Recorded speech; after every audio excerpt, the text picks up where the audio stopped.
My self doctor संस्कृति, physiotherapist. तो आज हम अपनी वीडियो में बात करेंगे रिगार्डिंग ऐसी कौन कौन सी इंपॉर्टेंट बातें हैं जो पैरालिसिस पेशेंट्स को ध्यान में रखनी है, या फिर जो भी पेशेंट्स के केयर टेकर हैं, अटेंडेंट्स हैं, उन्हें इन पॉइंट्स को हमेशा अपने माइंड में रखना है, जिससे कि पैरालिसिस के ट्रीटमेंट के साथ साथ उन्हें और कोई एक्स्ट्रा प्रॉब्लम एड अप ना हो जाए। तो आपको आज मैं वही कुछ ऐसी बातें बताऊंगी जिनका आपको ध्यान रखना है और चीज़ों को और ट्रीटमेंट प्रोटोकॉल को बहुत अच्छे से कामली फॉलो अप करना है। Now starting with the point, सबसे पहले हम जो बात करेंगे वो ये है कि एक्चुअली में पैरालिसिस होता क्या है। कितने लोगों को ये डाउट होता है कि उन्हें एक्चुअली समझ ही नहीं आता कि पैरालिसिस आखिर बीमारी है क्या। तो पैरालिसिस बेसिकली एक ऐसा न्यूरोलॉजिकल डिसऑर्डर है जो हमारे ब्रेन से रिलेटेड है। इसमें हमारे हाथ और पैर की जो प्रॉब्लम आती है, जो दिक्कत हमारे चलने उठने बैठने बोलने में जो प्रॉब्लम्स आती हैं, वो एडिशनल चेंजेस आते हैं, वो सेकेंडरी चेंजेस है। लेकिन इनिशियली जो प्रॉब्लम स्टार्ट होती है दैट इज़ फ्रॉम ब्रेन। तो हमारा ब्रेन सबसे पहले अफेक्ट होता है, उसके बाद सेकेंडरी चेंजेस में हमारे लिम्स, हमारे बॉडी पार्ट्स, हमारा स्पीकिंग स्किल, ईटिंग एंड हमारे कॉस्मेटिकली चेंजेस आते हैं, जिसे हम कहते हैं facial paralysis. Now talking about point, सबसे पहले जो बात हमें ध्यान रखनी है वो ये है कि ट्रीटमेंट प्रोटोकॉल हमेशा धीरे धीरे असर करना स्टार्ट करता है। जो भी आपका रिहैबिलिटेशन है, वेदर मेडिसिन है या आप एक्सरसाइजेस कर रहे हो, योगा करते हैं कई पेशेंट्स, डाइट है, ये सब अपना असर धीरे धीरे दिखाते हैं। तो जल्दबाजी ना करें। हमारे यहाँ श्रेयास में पेशेंट्स विजिट करते हैं तो उनका सबसे पहले क्वेश्चन यही होता है कि मैम क्या ये ठीक हो जाएगा, और अगर ठीक होता भी है तो कितना टाइम लग जाता है ठीक होने में। तो ये एक नॉर्मल, हम नेचुरली हम इसे प्रिडिक्ट नहीं कर सकते कि हाँ ये कुछ 2 महीने में ठीक हो जाएगा, 6 महीने में ठीक हो जाएगा, या फिर साल भर में ठीक होगा। हम इसे प्रिडिक्ट नहीं कर सकते हैं। ये एक ग्रेजुअल प्रोसेस है, धीरे धीरे ट्रीटमेंट होता है। लेकिन हाँ, आपके हाथ में है कि आप टाइम से एक्सरसाइजेस कर रहे हो, टाइम से मेडिसिन ले रहे हो, एंड इम्पॉर्टेंट टाइम से डाइट ले रहे हो, क्योंकि प्रॉपर डाइट ही आपको एनर्जी देगी जिसकी वजह से आप एक्सरसाइजेस कर पाओगे एंड अल्टीमेटली मेडिसिन भी अपना इफेक्ट दिखा पाएंगी। तो डॉक्टर्स के साथ साथ आपको भी अपना 100% देना है एंड आपको एक्सरसाइजेस टाइम से परफॉर्म करनी है, टाइम से मेडिकेशंस भी लेनी है। अब मैं आपको कुछ ऐसी बातों की जानकारी दूंगी जो आपको ध्यान में रखनी है ड्यूरिंग एक्सरसाइजेस, या फिर जब भी आप लेटे हो बैठ रहे हो, कैसे उठना है, कैसे बैठना है, एक्सरसाइजेस कर रहे हो तो कैसे करना है और कैसे चलना है, इंपॉर्टेंट पार्ट। अब जो सबसे पहले ध्यान में रखने वाली बात है वो ये है कि जब भी आप लेटे हो तो लेट के सपोज आपको उठना है, अब वॉक करनी है या फिर बैठने का मन हो रहा है तो आपको बैठना है, तो हमेशा ये ध्यान रखना है कि आप जोर अपने अफेक्टेड साइड से ज़्यादा नहीं लगाओगे, मतलब जो पैरालिसिस वाली साइड है उससे ज़्यादा जोर नहीं लगाओगे।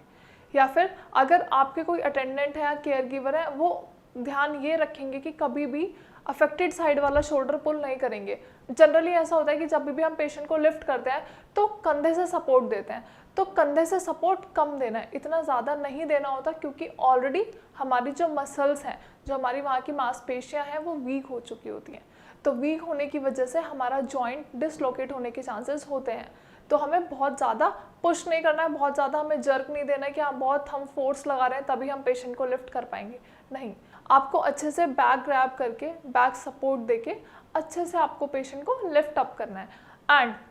Now moving towards next thing जो आपको ध्यान रखनी है वो ये है कि कभी भी पेशेंट को डायरेक्टली उठा के आपको चलाना नहीं है, या फिर पेशेंट्स को भी खुद से एकदम से उठ के चलना नहीं है। मैं उन पेशेंट्स की बात कर रही हूँ जिनकी रिकवरी रेट बहुत अच्छी होती है और जो जल्दी से चलना स्टार्ट कर देते हैं विदाउट एनी सपोर्ट, या फिर वो खुद का मैनुअल सपोर्ट लेते हैं, जैसे स्टिक्स ले ली या फिर कुछ यूज़ कर लिया, लेकिन किसी और का मैनुअल सपोर्ट यूज़ नहीं कर रहे हैं। उन पेशेंट्स को जनरली ये ध्यान रखना है कि कभी भी अगर आप बेड से उठते हो तो आपको उठते एकदम से नहीं चलना होता,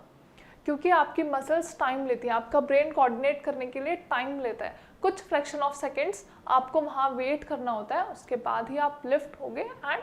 यू नीड टू वॉक। कभी भी जल्दबाजी नहीं करनी है,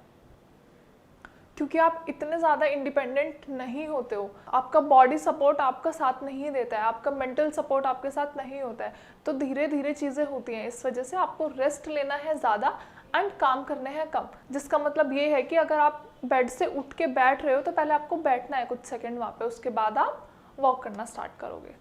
now the next thing is, जब भी पेशेंट्स लेटे होते हैं तो जनरली ऐसा होता है कि घर वालों का कंसर्न ये होता है कि हम पेशेंट को ज़्यादा दिक्कत ना दें, अगर वो लेटे हैं तो सिर्फ उन्हें लेटा ही रहने दें, करवट चेंज ना हो या हम उन्हें उठाएं नहीं या फिर एक्सरसाइजेस ना कराएं। तो फैमिली अपार्ट,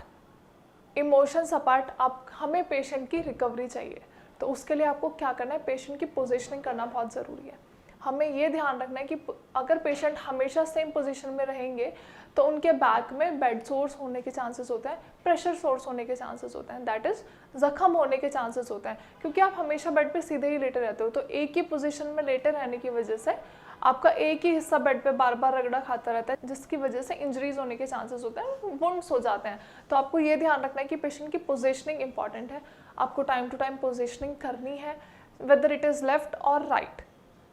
पोजीशनिंग करना मैंडेटरी है। Now the next and the last important point is walking. हमेशा ये ध्यान रखना है कि आपको पेशेंट को ज़्यादा से ज़्यादा चलाना है, या फिर पेशेंट को आपको इतना ज़्यादा मोरल सपोर्ट देना है, क्योंकि पैरालिसिस के पेशेंट्स जनरली डिप्रेस्ड हो जाते हैं, एंग्जाइटी में पहुंच जाते हैं कि हम अब चल नहीं पाएंगे, क्या हम वापस से अपनी नॉर्मल एक्टिविटीज़ फॉलो कर पाएंगे या नहीं। तो आपको उन्हें बार बार पोक करना है कि हाँ हमें वॉक करनी है, जो भी है, whether it is family friends जो भी हैं, आपको साथ में उन्हें मोरल सपोर्ट के साथ साथ उन्हें बार बार आपको उन्हें पोक करना है कि हाँ चलना भी है, चलना बहुत ज़रूरी है, and calmly safely and protective तरीके से आपको उन्हें होल्ड करना है, ग्रैब करना है एंड सपोर्ट के साथ उन्हें वॉक कराना है। आई नो पेशेंट्स को बहुत जल्दी होती है कि हाँ वो जल्दी से चल पाए, एंड कहीं ना कहीं घर वालों को भी ये होता है कहीं ना कहीं कि वो जल्दी से जल्दी सेल्फ इंडिपेंडेंट हो जाए, लेकिन जैसा कि मैंने पहले बताया था कि प्रोसेस बहुत ग्रेजुअल है, तो जल्दबाजी नहीं करनी है, आपको पेशेंट को धीरे धीरे वॉक करवाना है। आप क्रचेस दे सकते हो, वॉकर दे सकते हो, लेकिन आपका सपोर्ट होना भी ज़रूरी है। जो पेशेंट्स क्रिटिकल होते हैं, मतलब जो इनिशियल स्टेजेस में पेशेंट होते हैं, अगर पेशेंट वेल टू डू है, अपने सपोर्ट से चल पा रहा है तो दैट इज़ गुड, फिर भी उनके आसपास आपको रहना है, क्योंकि यू नेवर नो, कुछ भी हो सकता है, पैर स्लिप हो सकता है, क्योंकि ऑलरेडी दे आर वीक, तो आपको हमेशा सपोर्ट सिस्टम की तरह उनके आसपास रहना है। एंड जो पेशेंट्स को पैसिव वॉक करा रहे हो उनके साथ भी आपको हमेशा रहना है, अच्छे से उन्हें सपोर्ट करना है, ग्रैब करना है, जिससे उनकी वॉकिंग ईजी हो सके एंड वो अच्छे से चल पाए। क्योंकि एट टाइम्स व्हाट हैपन, अगर पेशेंट के साथ कोई मोरल सपोर्ट के लिए नहीं होता है तो उन्हें ऐसा लगता है कि मैं अकेले गिर ना जाऊँ, मैं अकेले पता नहीं उठ पाऊंगा या उठ पाऊंगी। तो आपको हमेशा उनके साथ रहना है एज अ स्टैंड, एंड उन्हें हमेशा ये बोलना है, उन्हें हमेशा ये एक सपोर्ट देना है कि आप अपनी रिकवरी बहुत जल्दी से कर सकते हो, तो जिसकी वजह से आपको मूवमेंट्स करनी है, हमेशा बेड पे बैठे नहीं रहना है या लेटे नहीं रहना है। आई होप जो भी मैंने वीडियो में बताया आप सभी को समझ आया हो regarding exercises and regarding medicine also, क्योंकि सिर्फ एक्सरसाइजेस से भी आपकी रिकवरी इम्पॉसिबल है एंड सिर्फ मेडिकेशन से भी रिकवरी इम्पॉसिबल है, तो दोनों ही चीज़ें बहुत ज़रूरी हैं। ट्रीटमेंट के लिए पहले हमें अपना ब्रेन स्टेबल करना है, तो दैट इज़ मेडिकेशंस बहुत ज़रूरी है, तो आपको पहले मेडिसिन लेनी है, एंड हमारे ब्रेन की जो न्यूरोप्लास्टिसिटी है, जो सेल्स हमारे डैमेज हो चुके हैं, हमें उन्हें वापस से, जो डैमेज हो चुके हैं उनका हम कुछ नहीं कर सकते, लेकिन जो बाकी रिमेनिंग सेल्स हैं हमें उन्हें रिजेनरेट करना है, हमें उन्हें नंबर ऑफ सेल्स बढ़ानी है, तो उसके लिए हमें क्या करना है, मेडिकेशंस लेनी है, and proper medications and proper exercises will give you best results. I hope video समझ आई हो। अगर वीडियो के रिगार्डिंग कोई भी प्रॉब्लम है या आपको किसी भी टाइप की कोई भी कंसल्टेशन चाहिए तो डू विजिट श्रेयास, या फिर you can directly call us on the number given below. आप कॉल करके भी अपनी क्वेरी पूछ सकते हैं या फिर आप कमेंट सेक्शन में भी अपनी क्वेरी मेंशन कर सकते हैं। Thank you so much, have a nice day.